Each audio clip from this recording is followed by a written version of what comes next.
हाँ जी, नमस्कार साथियों। स्वागत है आप सभी का आपके अपने परिवार RWS परिवार में। साथियों, जैसा कि आप सभी को ज्ञात है कि मैं आप सभी के लिए राजस्थान जीके से संबंधित एक फैक्ट सीरीज चलाता हूँ। उस फैक्ट सीरीज में आपके एग्जाम अप्रोच के अनुसार आपका पॉइंट होता है, टॉपिक होता है। तो आज का जो टॉपिक है बहुत ही शानदार टॉपिक है। पहला ही टॉपिक है आपका राजस्थान की ज्योग्राफी। आप पढ़ते हैं तो उसमें पहला टॉपिक आपका ये आ जाता है। ठीक है, चलिए। तो आज का जो टॉपिक है ये आपका टॉपिक है साथियों, राजस्थान की स्थिति और विस्तार को लेकर। अब आपने राजस्थान की स्थिति और विस्तार तो पढ़ी होगी, लेकिन आज जिस प्रकार से मैं आपको बताने वाला हूँ, आप देखेंगे टॉपिक की जो हेडिंग लिखी है मैंने लिखा है एक कहानी, राजस्थान की स्थिति और विस्तार के नाम। ठीक है। फैक्ट नंबर है आपके RWS फैक्ट नंबर है 62, 62वां फैक्ट है। यानी इससे पहले आपके 61 फैक्ट जो है मैं आपको करवा चुका हूं और बहुत ही अच्छे से आपको उनको याद करवाया। मैंने जीके का बिखरा हुआ जितना भी ज्ञान था वो सब मैंने आपको देने की कोशिश की उन फैक्टों में। आज का फैक्ट एक कहानी पर आधारित है। अब ये कहानी आपने ना कभी सुनी होगी और ना कभी सुनेंगे, लेकिन इस कहानी को एक बार सुन लिया ना तो राजस्थान की स्थिति और विस्तार से बनने वाले प्रश्न आपके कभी गलत नहीं होंगे, ये मैं आपके से दावे के साथ कह सकता हूँ। तो जैसा आपको पता है कि फैक्ट सीरीज में जो है फैक्ट जो पुराने विद्यार्थी हैं उनको बता रहा हूँ कि आपके 10 से 15 मिनट के बीच में क्लास समाप्त हो जाती है, लेकिन आज हो सकता है थोड़ी क्लास लंबी खिंच जाए, क्योंकि आपको बहुत ही इम्पोर्टेंट टॉपिक मैं आज याद करवाने वाला हूँ। और याद आप इस प्रकार से करेंगे कि उंगलियों पर आपके ये हो जाएंगे। बिना याद किए याद कैसे करें वो चीज़ आपको समझ आएगी। इन सभी को एक कहानी में मैंने प्रो के आपके सामने पेश करने के लिए हाजिर हूँ मैं। तो एक बार सभी क्लास को शेयर कर दें अपने सभी साथियों तक, ठीक है। और जो विद्यार्थी नए जुड़े हैं वो क्लास को लाइक कर देंगे और क्लास कंप्लीट होने के बाद में चैनल को सब्सक्राइब जरूर कर लेंगे, क्योंकि आपको करना ही होगा। इस प्रकार से आपको कभी भी किसी ने याद नहीं करवाया होगा। एक कहानी में पूरी स्थिति और विस्तार को पिरोया गया है यहाँ पर। तो उम्मीद करता हूँ आपने वीडियो को लाइक कर दिया होगा और शेयर भी अपने साथियों तक कर दिया होगा। अब शुरू करते हैं अपने सेशन को। तो सबसे पहले हमने बात की कहानी की। सर कहानी बताओ हमें सबसे पहले कि कहानी क्या लेकर आए हैं आप। तो कहानी है एक महिला की, कहानी है एक बुजुर्ग महिला की, और बहुत ही शानदार कहानी है, आपको धीरे धीरे समझ आएगी। जैसे मैं कहानी लिख देता हूँ, चलिए आपके सामने देखो।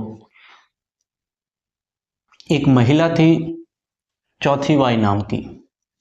तो कहानी क्या है देखो, सबसे पहले कहानी से ही शुरू करेंगे और इस कहानी को सुनने के बाद में आपको सीधा सीधा ये सारी चीज़ें याद हो जाएंगी। कहानी से ही शुरू करेंगे, हम मैप का भी यूज करेंगे और मैप के माध्यम से आपको पूरा समझ आएंगे, ठीक है। तो कहानी है चौथी बाई की, यानी एक महिला होती है, एक महिला चौथी बाई, चौथी बाई, एक महिला है चौथी बाई नाम की, जो कि 39 वर्ष की है सर, 39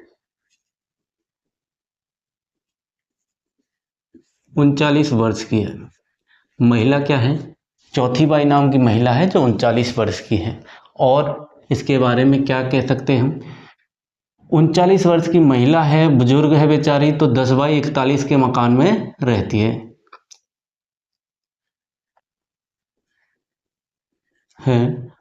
तथा 10/41 के मकान में रहती है। ठीक है, यह बात समझ आ जाएगी, कोई दिक्कत नहीं है, रहती है। अब 10/41 के मकान में रहती है तो इसकी कोई संतान भी होगी? बिल्कुल सर, संतान है, बच्चे हैं। तो इसके 6 बेटे, कितने बेटे? इसके 6 बेटे थे, ठीक है, 6 बेटे थे। अब 6 बेटे कौन कौन थे वो आपको पता होना चाहिए, यहाँ से आपके समझ में कुछ कुछ आएगा। वैसे तो यहाँ पर भी आपके समझ में, अगर जिन्होंने पढ़ा है थोड़ा सा भी दिमाग लगाएंगे तो समझ आ जाएगा।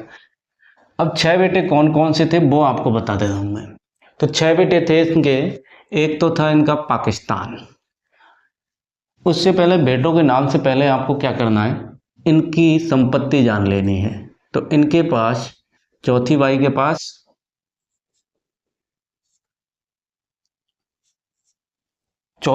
पास जो है आपके कितनी संपत्ति थी, ये आपको पता होना चाहिए। तो चौथी बाई के पास साथियों 5,920 रुपए की कुल संपत्ति थी।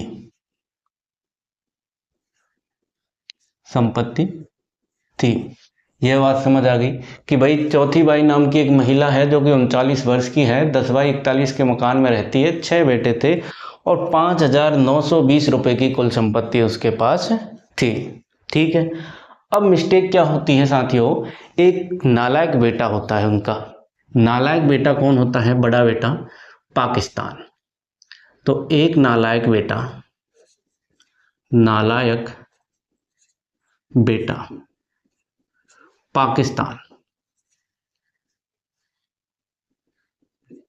पाकिस्तान क्या करता है? अलग होने की डिमांड करता है। कहता है कि मुझे तो अलग रहना है, मुझे अपने भाइयों के साथ नहीं रहना। ये बात पाकिस्तान कह देता है साहब, नालायक निकलता है। तो पाकिस्तान जब ये डिमांड रखता है अपनी माता चौथी बाई से कि मुझे अलग होना है, तो मुझे भाई जो मेरा हिस्सा आता है आपके ज़मीन जायदाद या संपत्ति पर, तो वो मुझे बांट कर आप दे दीजिए। तो ठीक है, फिर चौथी बाई ने कहा ठीक है, तुम्हें अलग होना है, अलग हो जाओ। तो इसने क्या किया, एक सर थे इनके गुरुजी थे सिरिल नाम के। तो सर कौन थे? पहली बात तो इसको कंप्लीट कर लेते हैं। एक नालायक बेटा पाकिस्तान अलग होने की डिमांड करता है, ठीक है, अलग होना चाहता है, ठीक है, ये बात आ गई समझ में। अब अलग होना चाहता है तो चौथी बाई ने क्या किया? चौथी बाई ने किसको बुलाया? अब अलग होना है तो भाई साहब किसी न किसी मेन मुख्य आदमी को बुलाया जाता है, ताकि इसको ऐसा नहीं लगे कि भाई घर घर में ही कर लिया सब कुछ और मुझे कम दे दिया या ज़्यादा दे दिया। तो पड़ोसियों को बुलाया जाता है। आपने देखा होगा जब भाई भाइयों में लड़ाई होती है तो और उनका बंटवारा होता है, तो सरपंच पंच और ये इन सभी को बुलाया जाता है। पड़ोसियों को, जो मेन मेन आदमी होते हैं जिनकी वैल्यू की जाती है, उनको बुलाया जाता है। तो चौथी बाई का एक जानकार था सर सिरिल रेडक्लिफ नाम का। सर सिरिल रेडक्लिफ को बुलाया,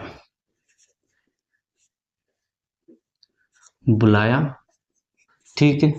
अब चौथी बाई ने सर सिरिल रेडक्लिफ को बुलाया और पूरा जो कहानी थी वो बताई कि ये जो पाकिस्तान है ये अलग होना चाहता है और मेरे पास जो है टोटल संपत्ति अगर की बात की जाए सब कुछ मिला के तो 5,920 रुपये है।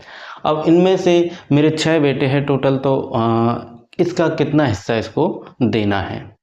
तो जो सर सिरिल रेडक्लिफ है ये भाई साहब क्या करता है, ये पाकिस्तान के लिए सबसे पहले इसकी ज़मीन जायदाद देखता है मैप के माध्यम से। उस वक्त इसके पास क्या है, ये पटवारी था एक प्रकार से, और पटवारी के पास तो भाई मैप होता है कि भाई कितनी ज़मीन है, कितना क्या है। तो ये सीधा एक लाइन खींच देता है चौथी बाई की संपत्ति पर कि भाई इस प्रकार से जो है आपके ये हिस्सा, इधर इधर का हिस्सा पाकिस्तान का है और इधर का हिस्सा आपके पांचों बेटों में आप बांट सकते हो। इस प्रकार से सर सिरिल रेडक्लिफ जो है इसका बंटवारा करता है। तो कितनी संपत्ति और देता है? जमीन तो दे दी, जमीन के साथ में जो रुपया जोड़ा था चौथी बाई ने 5,920, इसमें से रेडक्लिफ जो पाकिस्तान क्या करता है, पाकिस्तान को 1,070 रुपये देता है। अब 1,070 रुपये दे देता है और ज़मीन का जो है बंटवारा कर देता है कि इधर तुम्हें रहना है और इधर इनके पांचों भाई और रहेंगे। अब बात आती है सर 1,070 रुपये तो दे दिए, अब कितने बचे संपत्ति? तो ये भी आपको पता होना चाहिए कि भाई 5,920 रुपये में से 1,070 जब आप माइनस कर दोगे, 1,070 जब आप माइनस कर दोगे तो आपका कितना बचेगा? तो संपत्ति कितनी बची? अब संपत्ति 4,850 बचे कि नहीं, 4,850 रुपये बचे। अब 4,850 रुपये बच गए। अब इनका भी तो बंटवारा होगा, तो वो 5 भाई कौन से थे जिनको 4,850 रुपये बांटे गए चौथी भाई के? बताओ, अगर आपको कुछ समझ आ रहा है तो वो 5 बेटे कौन से हैं जिनको 4,850 रुपये का बंटवारा किया गया? वो 5 बेटे हैं साथियों, कौन से आपके? वो 5 बेटों के मैं आपको नाम यहाँ पर दे देता हूँ। पंजाब, एक का नाम था पंजाब जो कि सबसे छोटा बेटा था। इसके बाद में आपके दूसरा बेटा इनका कौन था? हरियाणा, HR लिख देते हैं। तीसरा बेटा हो जाएगा इनका यूपी यानी उत्तर प्रदेश। चौथा बेटा इनका MP मध्य प्रदेश। और 5वां बेटा था इनका गुजरात। ठीक है, तो ये 5 बेटे, अब इनको जो है किस में से बंटवारा करना है? 4,850 रुपये में से बंटवारा करना था। तो साथियों बात क्या होती है कि ये रेड क्लिफ तो चला जाता है, पटवारी तो पाकिस्तान को 1,070 रुपये देकर चला जाता है। फिर चौथी बाई जो है अपने अनुसार इनको पैसा बांटती है। अब कैसे बांटती है वो आपको पता होना चाहिए। वो कैसे बांटती है साथियों, वो सीधा सीधा बता दूं क्या? अब इनको थोड़ा सा आपको याद रखना पड़ेगा। पंजाब को दे देती है साथियों 89 रुपये। वहीं हरियाणा की बात करें तो इसको 1,262 रुपये दे देती है। और यूपी की अगर बात करें हम तो 877 रुपये यूपी को मिल जाते हैं। और सर्वाधिक जो रुपए दिए गए वो MP को दिए गए। MP को क्यों दिए गए? क्योंकि ये जो MP है ये मम्मी से बड़ा ही प्रेम करता था, तो मम्मी यानी चौथी भाई को लगा कि इसको ज़्यादा दे देते हैं, तो इसको भाई साहब 1,600 रुपये दिए गए। और फिर बात करें गुजरात की तो ये जो है पाकिस्तान के नज़दीक ज़्यादा था। ये पाकिस्तान का एक प्रकार से इन दोनों की बनती थी थोड़ी थोड़ी, तो इसको जो है जैसे पाकिस्तान को 1,070 दिए गए ना, तो उसी प्रकार से 1,000 के रेशो में ही इसको कितने दे दिए गए? 1,022 रुपये इसको दे दिए गए। अब ये बंटवारा हो गया साहब चौथी बाई का। अब ये कहानी आपको क्या सिखाती है? मैं पूछता हूँ आपसे, इस कहानी से आप क्या सीखिए? इस कहानी से आप बहुत कुछ सीख गए। अब हम अपन मैप बनाएंगे इसके बाद, और मैप में आप इन सब को अच्छे से समझेंगे। देखो एक बार रिपीट करवा देता हूँ कि एक महिला होती है चौथी बाई। चौथी बाई महिला होती है जो कि 39 वर्ष की महिला थी, ठीक है। और 10/41 के मकान में रहा करती थी। 10/41 के मकान में रहा करती थी, जिसके 6 बेटे थे। कितने बेटे थे? बेटे याद रखेंगे, 6 बेटे थे, ठीक है सर, 6 बेटे थे। अब इन 6 बेटों में से एक पाकिस्तान नाम का बच्चा जो है नालायक बेटा अलग होना चाहता है। लेकिन उससे पहले आपने क्या याद किया कि चौथी बाई के पास टोटल संपत्ति थी 5,920 रुपये की और कुछ ज़मीन जायदाद थी, ठीक है। तो अलग होने की जब डिमांड करता है पाकिस्तान, तो चौथी बाई क्या करती है? पटवारी को बुलाती है कि पटवारी साहब, पटवारी थे उस वक्त सर रेडक्लिफ, सिरिल रेडक्लिफ नाम के। अब इनको बुलाती है और इनसे कहा कि यार कहानी बताई पूरी कि ये पाकिस्तान जो है अलग होना चाहता है, तो इसको जो है अपनी ज़मीन में से कुछ ज़मीन दे दो जितना इसका हिस्सा बनता है, और मेरे पास टोटल 5,920 रुपये की संपत्ति है, तो इसमें से आप जो है इसको दे दीजिए। तो रेडक्लिफ क्या करता है? सीधा ही मैप पर जाता है। इसके पास मानचित्र था ज़मीन का, तो मानचित्र पर जो है लाइन खींचता है और लाइन खींच के जो है ज़मीन का हिस्सा कर देता है, ठीक है। फिर हमने याद किया कि कितने रुपए दिए, तो 5,920 में से 1,070 रुपये इसको देकर अलग कर दिया जाता है। फिर बचे जो है संपत्ति 4,850 रुपये की। तो इस संपत्ति को जो है अपने 5 बेटे कौन कौन से? पंजाब, हरियाणा, यूपी, MP और गुजरात, इन सब में बंटवारा कर दिया जाता है। इनके कद के अनुसार इनका बंटवारा चौथी बाई कर देती है, ठीक है। तो ये तो होगी आपकी कहानी। अब सर इस कहानी से और समझोगे आप? अभी समझोगे, ठीक है। तो चलिए यही बता देते हैं कुछ चीज़ें तो आपको कि देखो ये महिला चौथी बाई कौन है? चौथी बाई 39, इसका क्या मतलब हुआ? ठीक है, देखो ध्यान से फोकस करो। चौथी बाई 39 वर्ष की महिला है जो कि 10/41 के मकान में रहती है। यानी कि चौथी बाई का क्या मतलब हुआ है? चौथी से आपको याद होना चाहिए। आप मुझे बताओ कि राजस्थान का क्षेत्रफल कितना है। राजस्थान का क्षेत्रफल आप मुझे बताओ, एक बार कमेंट में लिखो सभी, क्या आपको पता है? बिल्कुल सर पता होगा, सिंपल सी बात है, लेकिन फिर भी आपको ये याद होना चाहिए। और जिनको याद नहीं उनको आज याद होगा, चौथी बाई 39 से। यानी कि देखो ये चौथी है, यानी क्षेत्रफल देखो कितना है, 34, 3,42,239 वर्ग किलोमीटर स्क्वायर। 3,42,239 .74 भी आप याद रखेंगे, किलोमीटर स्क्वायर। कितना है क्षेत्रफल? 3,42,239.74 किलोमीटर स्क्वायर। ठीक है। अब ये जो मैंने लिखा है ना, चौथी बाई 39, यानी कि चौथी, और इसको हिंदी में तोड़ दो, यहाँ से तोड़ो, यहाँ से तोड़ो और यहाँ से तोड़ो, तो चौथी और चौथी हिंदी में क्या बोलोगे? 34 बोलोगे कि नहीं? 34 यानी कि चौथी, चौथी यानी 34। बाई और 22, बाई और 22 कनेक्टिविटी बैठ रही है कि नहीं? बस यही तो बैठाना है। तो बाई यानी कि 22, 39, 39 तो 100 में 39 है। तो आपने क्या लिखा? चौथी लिखा, फिर 22 लिखा, फिर 39 लिखा, यानी 34 लिखा, 22 लिखा, 39 लिखा, यानी क्या लिखा? चौथी लिखा, 22 लिखा, 39 लिखा। तो कितना हो गया? 34 22 39, यानी 3,42,239 किलोमीटर स्क्वायर आ गया आपका क्या? राजस्थान का क्षेत्रफल। अब सर इस पे आ जाओ कि 10 बाई 41 के मकान में रहा करती थी। तो आपसे एक और प्रश्न बनता है। देखिए आपका प्रश्न है कि भारत के क्षेत्रफल का राजस्थान कितना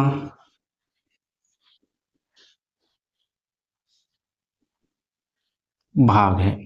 कितना भाग है, ऐसे लिख लो। ठीक है, ये आपका प्रश्न है। देखो भारत के क्षेत्रफल का राजस्थान कितना % भाग है, ये आपका प्रश्न है। इसका आंसर दीजिए कमेंट में फटाक से।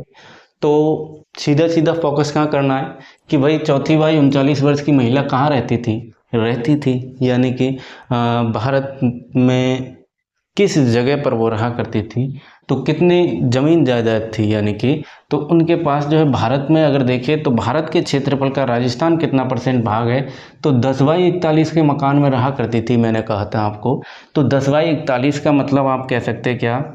10.41% जो है राजस्थान का क्षेत्रफल है भारत के क्षेत्रफल के रेशो में। ठीक है, तो भारत के क्षेत्रफल का कितना % भाग है? 10.41। अगर आपको ऑप्शन में ये देखने को मिले 1/10वां भाग, 1/10वां भाग, तो आप जो है 1/10वां भाग करेंगे, या फिर 10.41 आपको % में देखने को मिल सकता है। तो ये प्रश्न आपका यहाँ से क्लियर हुआ है। दूसरा आपके राजस्थान का क्षेत्रफल क्लियर हुआ, भारत के क्षेत्रफल का राजस्थान कितना % भाग है, ये क्लियर हुआ। फिर हमने बात की थी कि इसके 6 बेटे थे, यानी कि अपनी अंतर्राज्यीय सीमा का प्रश्न आपका यहाँ से क्लियर होता है। यहाँ से कैसे क्लियर होता है सर? कि राजस्थान की अंतर्राज्यीय सीमा आप बता सकते हैं कि राजस्थान की जो भौगोलिक सीमा है, अंतर्राज्यीय नहीं, भौगोलिक सीमा पूरी। तो भौगोलिक सीमा जब आप बताओगे तो आपके कौन आ जाएगा? एक तो पाकिस्तान आ जाएगा, पाकिस्तान के साथ सीमा बन रही है। दूसरा फिर आपके 5 राज्य आ जाएंगे, स्टेट आ जाएंगे। कौन कौन से? पंजाब, हरियाणा, यूपी, एमपी और गुजरात।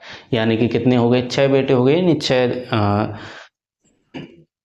5 राज्य और एक देश के साथ सीमापन बना रहे हैं। ये बात हो गई 6 बेटों से। फिर हमने बात की इनके पास 5,920 रुपये की कुल संपत्ति थी, यानी कि 5,920 रुपये की कुल संपत्ति थी। तो इसका प्रश्न कैसे बनेगा आपसे? इसका प्रश्न बनेगा आपसे कि चलिए आंसर दीजिएगा। आपका प्रश्न है कि राजस्थान की कुल भौगोलिक सीमा कितनी है? कितनी है बताओ। राजस्थान की भौगोलिक सीमा कितनी है। तो ये इसका इस प्रश्न का आंसर कहाँ से आया, ये आया भाई साहब आपका 5,920 रुपये की संपत्ति है, यानी कि 6 बेटे थे, 6 बेटे, और इसके पास टोटल कितनी थी 5,920। तो भौगोलिक सीमा कितनी हो जाएगी, भौगोलिक सीमा हो जाएगी भाई साहब 5,920 रुपये, यानी कि किलोमीटर। अब रुपये नहीं लेंगे, यहाँ पर किलोमीटर लिखेंगे। 5,920 किलोमीटर जो है आपके क्या है, राजस्थान की कुल भौगोलिक सीमा है। ठीक है, ये बात हमने जान ली। फिर हमने क्या जाना कि भाई एक नालायक बेटा था पाकिस्तान जो कि अलग होना चाहता है। चौथी बाई ने सर सिरिल रेडक्लिफ को बुलाया, पटवारी जी को बुलाया, सिरिल रेडक्लिफ को बुलाया, और पाकिस्तान को 1,070 रुपये दे दिए जाते हैं। यानी कि आपसे प्रश्न क्या बनता है, क्वेश्चन आपका बनता है कि राजस्थान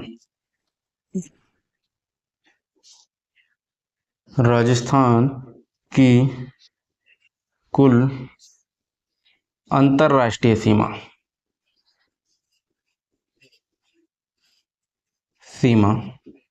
आपसे पूछी जाती है। तो राजस्थान की कुल अंतर्राष्ट्रीय सीमा कितनी हो जाएगी, 1,070 रुपये देकर अलग किया गया, यानी पाकिस्तान को 1,070 रुपये दिए गए। तो भाई साहब कितनी हो जाएगी, 1,070 किलोमीटर की सीमा ये हो जाएगी। किसने बनाई ये सीमा, ये सीमा बनाई थी सर रेडक्लिफ ने, सिरिल रेडक्लिफ, और इसीलिए इस रेखा को क्या कहा जाता है, इस सीमा को, अंतर्राष्ट्रीय सीमा को सिरिल रेडक्लिफ लाइन इसको कहा जाता है। ठीक है, तो रेडक्लिफ से आपके ये बात आ गई, किसने बनाई, तो रेडक्लिफ ने खींची, और एकमात्र ऐसी बंटवारा था जिसमें जो है मानचित्र पर सीधे से लाइन खींची गई थी। ठीक है, चलिए फिर हमने बात की किसकी, कि अब संपत्ति कितनी बची, तो 4,850 रुपये बचे। यानी कि इससे प्रश्न कैसे बनेगा, तो इससे आपका सीधा सीधा प्रश्न बन रहा है कि राजस्थान की जो, इससे क्या प्रश्न बन रहा है आपका, कि राजस्थान की कुल अंतर्राज्यीय सीमा कितनी हो जाएगी, अंतर्राज्यीय सीमा। तो ये हो जाएगी आपकी कितनी भाई, कितनी संपत्ति शेष बची, तो 4,850 रुपये शेष बचे, 4,850 किलोमीटर। ठीक है, ये संपत्ति उसकी शेष बची। फिर इसको भी बांटा गया, इसको बांटा गया, किन किन के लिए बांटा, तो पंजाब, हरियाणा, यूपी, एमपी और गुजरात, इनके लिए बंटवारा किया गया था। ठीक है, ये आपका एक छोटा सा डेमो समझिए, या इस कहानी का तो सारांश यहाँ निकल जाता है। एक बार इसका स्क्रीनशॉट आपको लेना है तो स्क्रीनशॉट ले लीजिए, और फिर जो है हम आगे बढ़ते हैं मैप के माध्यम से। आपके लिए एक जो और भी प्रश्न बनते हैं कि भाई राजस्थान की उत्तर से दक्षिण, पूरब से पश्चिम कितनी लंबाई है, कर्क रेखा कहाँ से गुजरती है आपके, जो ये सर सिरिल रेडक्लिफ लाइन जो है, सिरिल रेडक्लिफ ने खींची, तो ये कहाँ से कहाँ तक खींची थी। तो ये सारे सवालों के जवाब मैं मैप में आपको देना चाहूँगा। वायव्य कोण और आग्नेय कोण क्या है, ईशान कोण, नैऋत्य कोण क्या है, इन सब की अपन बात करेंगे, क्योंकि इनसे सीधा प्रश्न आपसे बनता है। तो एक बार इसका स्क्रीनशॉट लेना है तो स्क्रीनशॉट ले लीजिए फटाक से। चलिए ले लिया, आइए फिर इसको मैं क्लियर कर देता हूँ, और आपको नोट्स बना लेने चाहिए मेरे हिसाब से तो, और बहुत ही बेहतर तरीके से आपको ये याद हो गई होंगी, और इससे जो प्रश्न बने उनको भी आपने याद अच्छे से कर लिया होगा।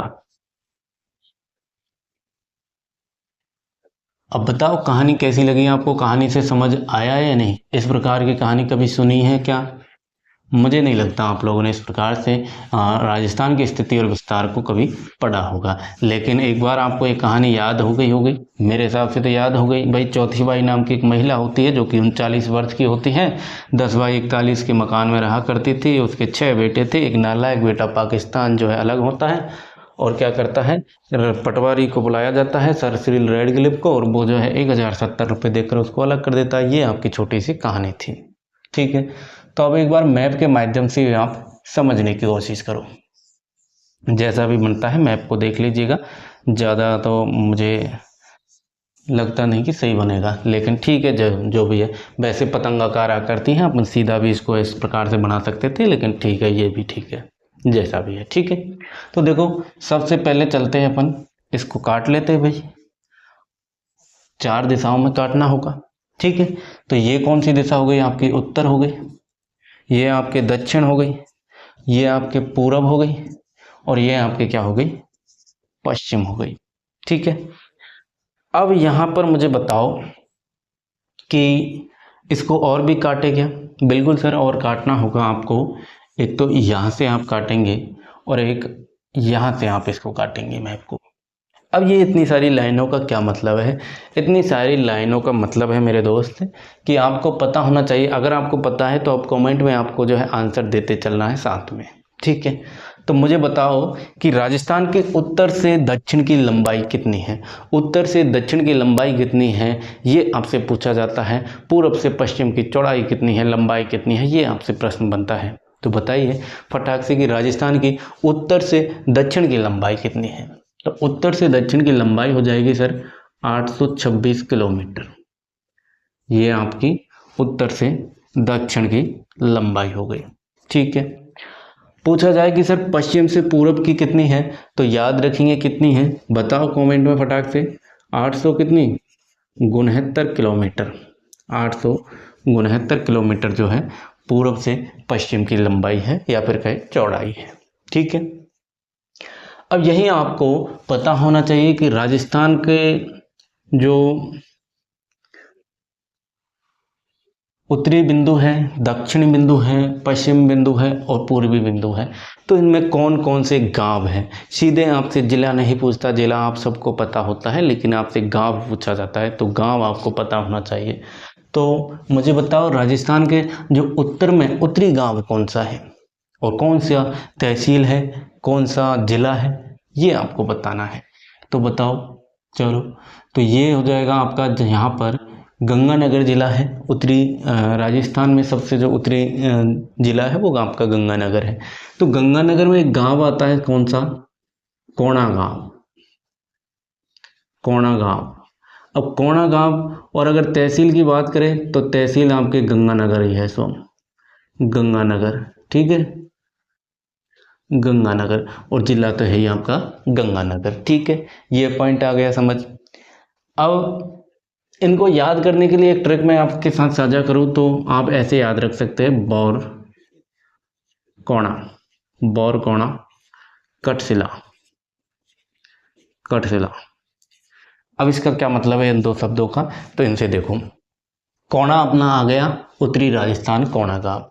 तो बौर कहाँ आएगा भाई, दक्षिण में आएगा बौर। बौर कहाँ जाता है, नीचे जाता है ना बौर। बौर तो बौर यानी पानी के लिए खुदवाते हैं ना अपन बोर, तो बौर नीचे जाता है ज़मीन में, यानी कि दक्षिण में जाएगा।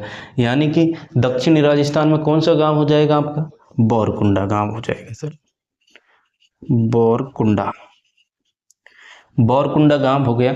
लेकिन आपको तहसील भी साथ में याद होनी चाहिए। तो तहसील कौन सी हो जाएगी यहाँ पर, यहाँ पर तहसील हो जाएगी आपके कुशलगढ़ तहसील, कुशलगढ़ तहसील हो जाएगी। और जिला तो आपको पता ही है, कौन सा जिला है बताओ, दक्षिणी बिंदु पर बांसवाड़ा जिला है। बिल्कुल, अगर आपने सही जवाब दिया है बांसवाड़ा। ठीक है, अब बताओ मुझे पूर्वी राजस्थान में, पूर्वी राजस्थान में कौन सा गांव है। तो मैंने आपको यहाँ पर क्या लिखा है, कटशिला।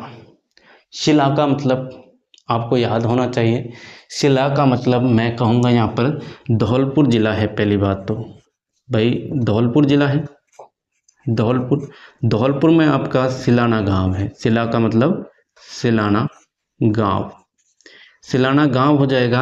अगर बात की जाए कि भाई तहसील कौन सी है, तो तहसील भी आपसे पूछी जाती है। तो तहसील है सर राजाखेड़ा तहसील, राजाखेड़ा तहसील हो जाएगी। ठीक है, तो ये आपके जो है पूर्वी राजस्थान हो गया। अब बात करते हैं पश्चिमी राजस्थान में कौन सा गांव है। ठीक है, तो मैंने क्या लिखा था, कटशिला। तो अब इस कट शब्द को उठाओ, और कट से क्या हो जाएगा आपका, कट से आपका जो है कटरा हो जाएगा। कट से क्या हो जाएगा, यहाँ पर है आपके कटरा गांव। अच्छा, कटरा गांव कहाँ पर पड़ता है, तो तहसील की अगर बात करें तो सम तहसील, सम तहसील हो जाएगी। जिले की बात करें तो जैसलमेर जिला हो जाएगा, जैसलमेर जिला हो जाएगा आपके कहाँ पर, ये आपके पश्चिम बिंदु पर। ठीक है, ये आपके पूर्वी बिंदु यानी कि धौलपुर वाला हो गया, ये आपके दक्षिणी बिंदु हो गया। ठीक है, अब ये बात हो गई आपके दक्षिणी बिंदु देख लिया, उत्तरी बिंदु देख लिया, पूर्वी बिंदु देख लिया, पश्चिम बिंदु देख लिया। अब मुझे बताओ आप सभी कि राजस्थान में जो कर्क रेखा या कर्क रेखा कितने जिलों से होकर गुजरती है? तो राजस्थान में जो है कर्क रेखा 2 जिलों से होकर गुजरती है। कौन कौन से जिले हैं? तो पहली बात तो कहाँ से होकर गुजरती है? तो कर्क रेखा जो है आपके दक्षिणी राजस्थान से यहाँ से होकर गुजरती है आपके। अब ये बताओ कितने किलोमीटर की अगर लंबाई अक्सर पूछी जाती है कर्क रेखा की, तो आपके याद रखना है आपको 26 किलोमीटर जो है राजस्थान में लंबाई है, राजस्थान में इसकी लंबाई है। ठीक है, जिले कौन कौन से? तो एक तो आपका कौन सा आ जाता है, डूंगरपुर। ठीक है, और एक आपका आ जाता है कौन सा, बांसवाड़ा। इन दोनों जिलों से, यहाँ पर आपके डूंगरपुर है, डूंगरपुर है, और यहाँ पर आपका क्या है, बांसवाड़ा है, बांसवाड़ा है। लेकिन डूंगरपुर में भी एक प्रश्न बनता है कि डूंगरपुर के कौन से हिस्से से होकर गुजरती है, यानी कि किस गांव से होकर गुजरती है। तो एक गांव है वो आप याद रखेंगे। यहाँ पर मानिए डूंगरपुर में ये गांव है, कौन सा, चीखली गांव है, गांव का नाम है चीखली, चीखली गांव। ठीक है, चीखली गांव से होकर ये गुजरती है। ये बात हो गई सर। अब अक्षांश और देशांतर, ये भी प्रश्न बनता है आपका। तो यहाँ से मैप से आप उस चीज़ को भी क्लियर करेंगे कि जो अक्षांशीय विस्तार है और देशांतर विस्तार है ये कितना है आपका। तो अक्षांश विस्तार की अगर अपन बात करते हैं तो यहाँ पर लिख लेते हैं अपन यहाँ पे कि 23 डिग्री 3 मिनट उत्तरी अक्षांश, उत्तरी अक्षांश 23 डिग्री 30 मिनट उत्तरी अक्षांश से 30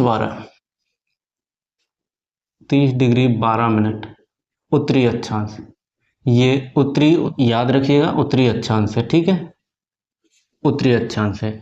ठीक है, क्योंकि यहाँ पर कंफ्यूज करने के लिए कई बार ये प्रश्न ऐसे बना है, आपको उत्तरी अक्षांश की जगह दे दिया जाता है यहाँ पर कि दक्षिणी अक्षांश, 23-3 दक्षिणी अक्षांश से 30-12 उत्तरी अक्षांश, तो वो गलत हो जाएगा। ठीक है, तो उत्तरी अक्षांश में ही लेंगे अपन इसको, क्योंकि ये उत्तर में स्थित है अपना राजस्थान, अक्षांश की स्थिति में अगर देखेंगे। ठीक है, फिर अपन बात करें सर देशांतर की स्थिति भी हमें पता होना चाहिए। तो देशांतरीय स्थिति की अगर बात करें अपन, तो राजस्थान का जो कितना बनता है, 69-30, यहाँ लिख लेता हूँ मैं, 69 डिग्री 30 मिनट पूर्वी देशांतर, आपको याद रखना है 69 डिग्री पूर्वी देशांतर से 78 डिग्री 17 मिनट पूर्वी देशांतर तक ये देशांतरीय विस्तार है इसका। ठीक है, ये बात हो गई सर। अब और क्या बचा आपका, और बचा सर आपका क्या कि एक सेकेंड,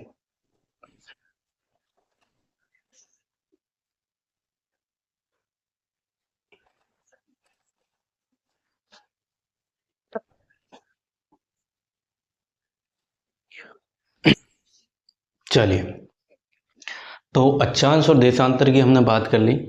अब अपन बात करते हैं सर, आपने ये जो 2 लाइनें खींची है ये क्यों खींची है, इनका क्या मतलब है? तो इनका मतलब है, ये है आपके जो है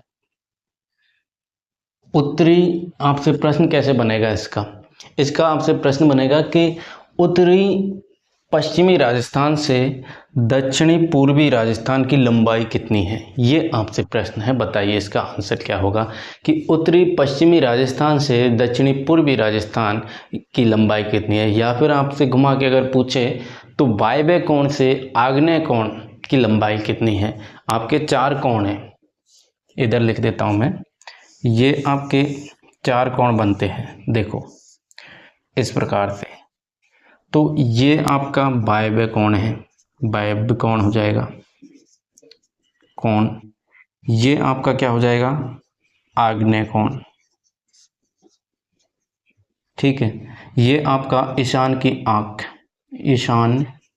ईशान्य कोण, ठीक है। और ये आपका नेत्रत्य कोण हो जाएगा, नेत्रत्य कोण इधर, ठीक है। कौन सा? ये वाला जो हिस्सा है ये क्या है? वायव्य कोण है। फिर ये क्या है? ईशान कोण है। फिर ये क्या है? आग्नेय कोण है। और ये जो हिस्सा है ये नेत्रत्य कोण का हो जाएगा, ठीक है। तो यानी कि हमसे प्रश्न पूछा गया है कि यहाँ क्या हो जाएगा? यहाँ आपके वायव्य कोण हो जाएगा, वायव्य कोण, वायव्य कोण, ठीक है। और यहाँ आपके क्या हो जाएगा? आग्नेय कोण, आग्नेय कोण, ठीक है। ये बात समझ आ गई। इधर क्या हो जाएगा आपका? ईशान्य कोण, ईशान्य कोण। इधर क्या हो जाएगा आपका? नेत्रत्य कोण। समझ आ रहा है कि नहीं? बिल्कुल सर। अब मुझे बताओ वायव्य कोण से आग्नेय कोण की लंबाई कितनी है? तो इसका आंसर क्या हो दोगे आप कि वायव्य कोण और आग्नेय कोण इनकी लंबाई कितनी है? तो इसकी लंबाई हो जाएगी मेरे दोस्त, ये जो लंबाई है ये हो जाएगी 850 किलोमीटर, ठीक है। यहाँ से लेकर आपके जो है यहाँ तक की, ठीक है। बात करें इसकी नेत्रत्य कोण और ईशान कोण की, यानी कि उत्तरी पूर्वी राजस्थान से दक्षिणी पश्चिमी राजस्थान की लंबाई कितनी है? तो ये हो जाएगी आपकी कितनी? 784 किलोमीटर यहाँ तक, ठीक है। ये बात हो गई। अब याद करो हमने जो कहानी आपको बताई थी कि चौथी बाई ने जब पाकिस्तान को सर सिरिल रेडक्लिफ ने बंटवारा किया था तो पाकिस्तान को किधर किया था? यानी कि आपके ये आपका राजस्थान, चौथी बाई जो है बड़ी थी पूरी, तो चौथी बाई से ने जब संपत्ति का बंटवारा करवाया सर सिरिल रेडक्लिफ ने, तो रेडक्लिफ ने जो है इस प्रकार से मैप उठाया और यहाँ पर जो है इस प्रकार से लाइन खींच दी एक, और यहाँ तक मानो उसने जो है पाकिस्तान को दे दिया। तो इधर क्या है? इधर आपके पाकिस्तान है, पाकिस्तान है, ठीक है। इधर क्या है? पाकिस्तान है। पाकिस्तान को कितने रुपए दिए, कितनी संपत्ति दी थी? तो आपको याद होगा 1070 रुपये दिए थे। यानी 1070 किलोमीटर की सीमा कौन बनाता है? पाकिस्तान। कहाँ से कहाँ तक? अब यहाँ से प्रश्न क्या बनता है आपसे? आपसे एक प्रश्न ये और पूछा जाता है कि ये जो रेडक्लिफ लाइन है ये कहाँ से शुरू हुई, यानी इसका शुरुआत कहाँ से की गई और अंत कहाँ पर होता है? कहाँ पर होता है अंत? तो ये आपके यहाँ पर गंगानगर में, हम बात करेंगे गंगानगर की, तो गंगानगर में एक जगह है हिंदूमल कोट, हिंदूमल कोट। हिंदूमल कोट से स्टार्ट होती है आपकी रेडक्लिफ लाइन और आपके चलते चलते चलते यहाँ पर आ जाती है बाखासर नाम की जगह है। और बाखासर कहाँ पर है? ये आपके बाड़मेर ज़िले में है, बाड़मेर ज़िले में है, ठीक है। बाखासर बाड़मेर तक आपके क्या है? रेडक्लिफ लाइन है। पाकिस्तान को दिया गया 1070 रुपये और कुछ ज़मीन दे दी, ठीक है। फिर हमने बात की थी किसकी कि भाई चौथी बाई ने पाकिस्तान को अलग कर दिया तो 5 बेटे और बचे। कौन कौन से बेटे बचे उनको भी एक बार देख लो, यहीं पर मैप में फिर से रिपीट कर लेते हैं। देखो यहाँ पर है आपके कौन? पंजाब, पंजाब, यानी पंजाब से आपके यहाँ पर तो गंगानगर है, गंगानगर के पास में आपके हनुमानगढ़ है, हनुमानगढ़ और गंगानगर दोनों सीमा बनाते हैं। फिर हमने बात की थी किसकी? हरियाणा की। फिर हमने बात की थी किसकी? यूपी की, ठीक है। फिर हमने बात की थी किसकी? यूपी की। फिर हमने बात की एमपी की। फिर हमने बात की इधर आपके क्या है? गुजरात की, गुजरात। ये पांचों बेटे, पाकिस्तान को मिलाकर 6 बेटे हो गए। तो मुझे बताओ, मैंने आपको बताया था पिछली स्लाइड में कि पंजाब को कितने दिए गए, हरियाणा को कितने दिए गए, इनसे सीधा सीधा आपसे प्रश्न पूछ लिया जाता है। तो याद रखेंगे सबसे छोटा बच्चा था अपना पंजाब, चौथी बाई का जो सबसे छोटा बेटा था पंजाब, तो इसको जो है दिए गए कितने? 89, यानी कितनी सीमा बनाता है? तो 89 किलोमीटर की सीमा जो है बनाता है पंजाब किसके साथ, राजस्थान के साथ। फिर बात की हमने हरियाणा की, तो हरियाणा को कितने रुपए दिए थे, याद है क्या, 1200 कितना 1262 किलोमीटर की सीमा हरियाणा बनाता है किसके साथ, राजस्थान के साथ। फिर हम बात करें यूपी की, तो यूपी को कितने दिए थे, 877 यानी 877 किलोमीटर की सीमा बनाता है यूपी राजस्थान के साथ। फिर हमने बात की एमपी के साथ, एमपी जो है चौथी बाई का प्रिय बच्चा था, सबसे बड़ा बेटा था, तो इसको थोड़ी ज़्यादा संपत्ति दी गई, वो कितनी थी, 1600 किलोमीटर की सीमा क्या बनाता है, एमपी बनाता है अपने राजस्थान के साथ। ठीक है। फिर हमने बात की गुजरात की, तो गुजरात आप देखो पाकिस्तान के टच में है, तो पाकिस्तान के टच में है तो इसको जो है 1000 की सीरीज में ही रखा, कितना दिया गया इसको, 1070 किलोमीटर की सीमा ये बनाता है। अब यहाँ से दो प्रश्न और बनते हैं आपसे कि राजस्थान का जो है क्या बोलते हैं उसको आपके, एक तो सबसे ज़्यादा सीमा कौन सा बनाता है, अगर हम अंतर्राज्यीय जिलों की बात करें तो आपके सबसे ज़्यादा सीमा जो है एमपी के साथ सीमा बनते हैं राजस्थान के, राजस्थान का झालावाड़ जिला है यहाँ पर,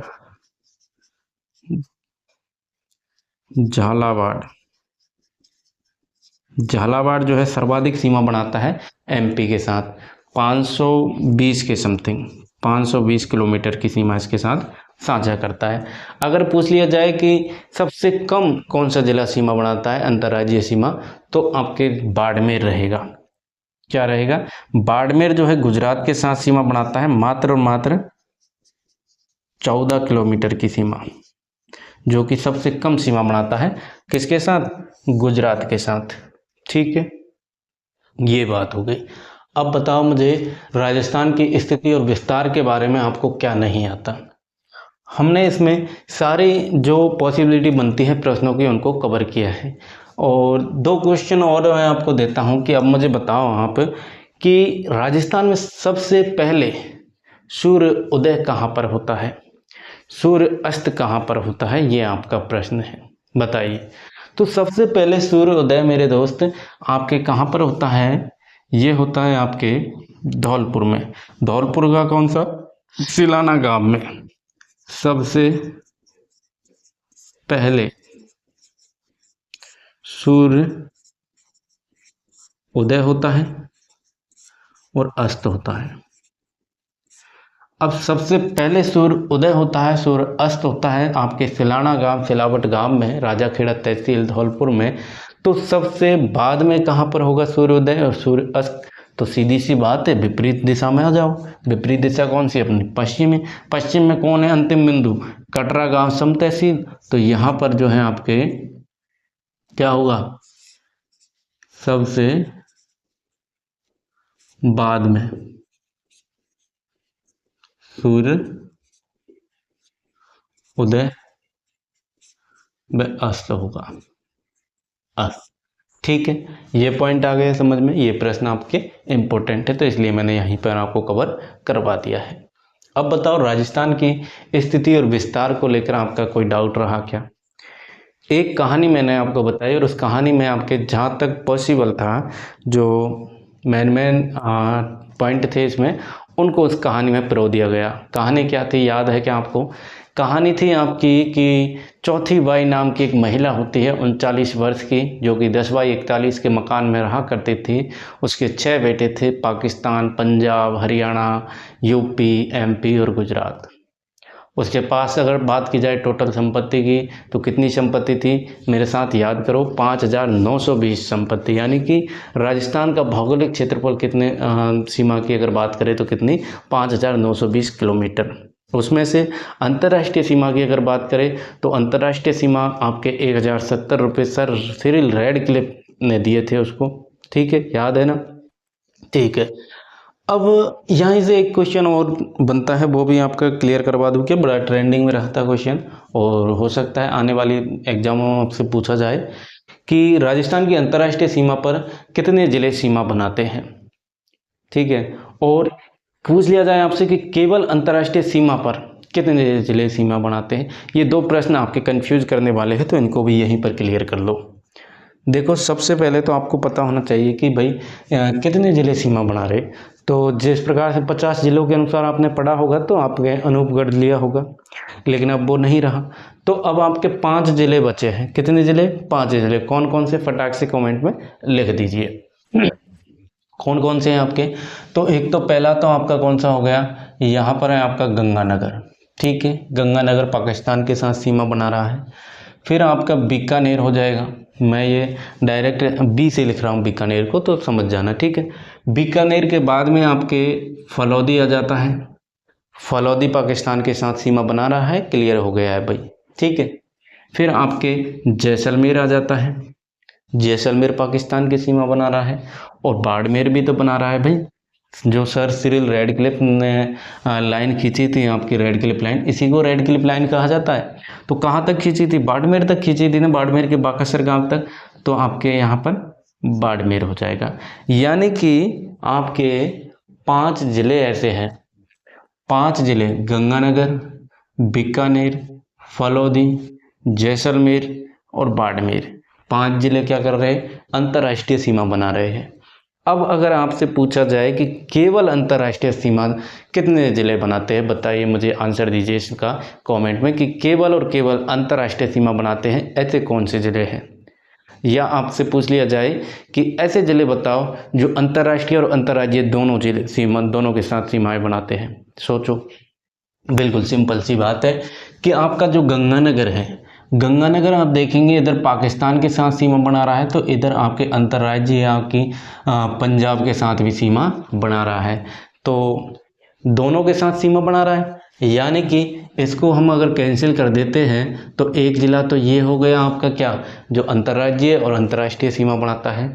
दूसरा ज़िला आप देखो बाड़मेर। बाड़मेर आपका इधर गुजरात के साथ भी सीमा बना रहा है और इधर आपके पाकिस्तान के साथ भी सीमा बना रहा है। तो दूसरा ज़िला ये हो गया। और जब दो ज़िले हट जाएंगे, आपसे पूछा जाएगा कि केवल अंतर्राष्ट्रीय सीमा कौन कौन से बनाते हैं, तो कितने बचे आपके? बीकानेर, फलौदी, जैसलमेर, 3 ज़िले आपके जो है केवल अंतर्राष्ट्रीय सीमा बनाते हैं। 2 ज़िले ऐसे हैं, गंगानगर और बाड़मेर, जो आपके अंतर्राष्ट्रीय और अंतर्राज्यीय दोनों सीमाएं बनाते हैं। ठीक है, तो ये पॉइंट भी आप जो है याद रखेंगे अच्छे से। और मुझे नहीं लगता कि इससे अब आपके जो है क्लास में कोई डाउट रहा होगा स्थिति और विस्तार को लेकर। ठीक है, बाकी अब कमेंट में आप दे सकते हैं अपनी प्रतिक्रिया। आज के लिए इतना ही रखते हैं, और बताओ कैसी लगी क्लास, कैसी लगी कहानी चौथी बाई की। और इसी प्रकार से ट्रिकों के माध्यम से, कहानियों के माध्यम से मैं आपको याद करवाता रहता हूं। तो अब बताओ, जो नए विद्यार्थी जुड़े थे, चैनल को सब्सक्राइब कर रहे हैं या नहीं? कर लीजिए सब्सक्राइब। इसी प्रकार से इम्पोर्टेंट फैक्ट सीरीज आपको दी जाती है, इम्पोर्टेंट टॉपिक को लेकर, जो एग्ज़ाम अप्रोच के अनुसार हो, एग्ज़ाम ओरिएंटेड हो, जहां से प्रश्न बनने की उम्मीद रहती है।